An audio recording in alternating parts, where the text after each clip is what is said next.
ধান চাষি বন্ধুরা আসসালামু আলাইকুম। বন্ধুরা আজকে আমরা জানবো যে ধানের কাজস্থর আসার আগে গুরুত্বপূর্ণ তিনটি স্প্রে। তো এই তিনটি স্প্রে যদি আপনারা সঠিক সময় এবং সঠিক নিয়মে করতে পারেন তাহলে কিন্তু ধানের ফলনটা আপনারা আশানুরূপ ফলন পাবেন।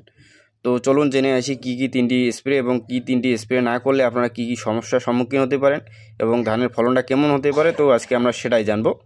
তো বিস্তারিত জানার জন্য ভিডিওটি শেষ পর্যন্ত দেখবেন এবং যারা নতুন ভিউয়ার আছেন তারা অবশ্যই আমাদের চ্যানেলটি সাবস্ক্রাইব করে রাখবেন প্লিজ। তো বন্ধুরা এখানে লক্ষ্য করতে পারতেছেন এখানে কিন্তু জমির ধান প্রায় বের হয়ে আসতেছে। তো এইরকম জমিতে যে স্প্রে করতেছে এটা কিন্তু মূলত ধানের ক্ষতিটা হতে পারে, কারণ এই সময় ফুলগুলো ঝরে যেতে পারে। তো এখানে বাধ্য হয়ে স্প্রে করা হচ্ছে, কারণ ধানের যে রোগগুলো হচ্ছে এখানে মনে করেন যে মাজরা পোকা, দুই হচ্ছে ছত্রাক। তো এই সমস্যাগুলো কিন্তু এই সময় ধরলে আপনার শীষগুলো পুরোপুরি নষ্ট হয়ে যাবে, সিটায় পরিণত হতে পারে। তো আপনারা যদি কাজস্থলের আসার আগে আগে স্প্রেটা করে দিতেন, এই তিনটি স্প্রে আমি যে তিনটি কথা বলবো, তাহলে কিন্তু পরবর্তীতে আপনাদের এই স্প্রে এগুলো করা লাগতো না। তো কাজস্থলের আগে আপনারা যে তিনটি স্প্রে করবেন তার মধ্যে হচ্ছে আপনাকে একটি ভালো মানের ছত্রাকনাশক যেমন নাটিভো বা অ্যামিস্টার টপ, এর সাথে আপনাকে ভালো মানের কীটনাশক, আপনারা যে কোনো ভালো মানের কীটনাশক স্প্রে করে দিতে পারেন।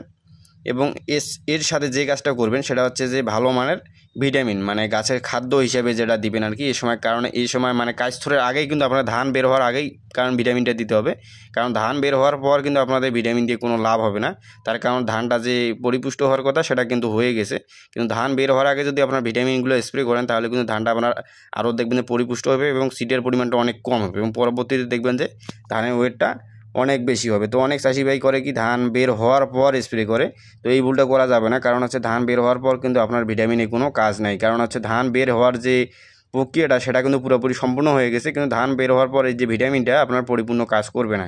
আর যদি আপনার ধান বের হওয়ার আগে আগে দিয়ে দেন কাজস্থর অবস্থায়, তাহলে দেখবেন যে আপনার ধানটা যখন বের হবে তখন দেখবেন যে ফুলের সংখ্যা বৃদ্ধি হবে, পাশাপাশি আপনার ধানের দানাগুলো চকচকে খসখসে হবে এবং ধানের রঙটা অনেক ভালো হবে এবং পরবর্তী ধানের ওয়েটটাও কিন্তু অনেক ভালো হবে।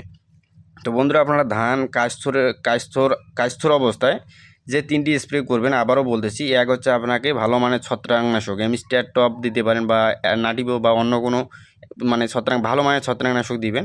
এই সাথে একটা ভালো মানের কীটনাশক এবং সাথে যদি পারেন আপনারা ভিটামিন দিবেন। এই তিনটি স্প্রে যদি আপনারা ধান খেতে করতে পারেন কাজস্থর অবস্থায়, তাহলে কিন্তু ধানের ফলনটা আপনারা অনেকটা বৃদ্ধি করতে পারবেন এবং ধানের ফলন বৃদ্ধি করলেই কিন্তু পরবর্তীতে আপনারা এই স্প্রে তিনটি করলেই দেখবেন যে আপনার ধানে কোনো রোগবালাই থাকবে না এবং ধানের যে দানাগুলো একদম পরিপুষ্ট দানা হবে এবং চকচকে হবে এবং পরবর্তীতে দেখবেন যে আপনার ধানের ওয়েটটা অনেক ভালো হচ্ছে। তো বন্ধুরা যাদের ধান বর্তমান কাজস্থর অবস্থায় আছে বা ধান কিছুদিনের মধ্যে বের হবে, তো এরকম পর্যায়ে অবশ্যই আপনারা এই তিনটি স্প্রে করে দেবেন, যত দ্রুত সম্ভব এই তিনটি স্প্রে করে দেবেন, তাহলে কিন্তু আপনার ধানের পর্যাপ্ত পরিমাণে ফলন পাবেন। তো বন্ধুরা আজকে পর্যন্তই, সবাই ভালো থাকবেন। ভিডিওটি ভালো লাগলে অবশ্যই আমাদের চ্যানেলটি সাবস্ক্রাইব করে রাখবেন। আসসালামু আলাইকুম।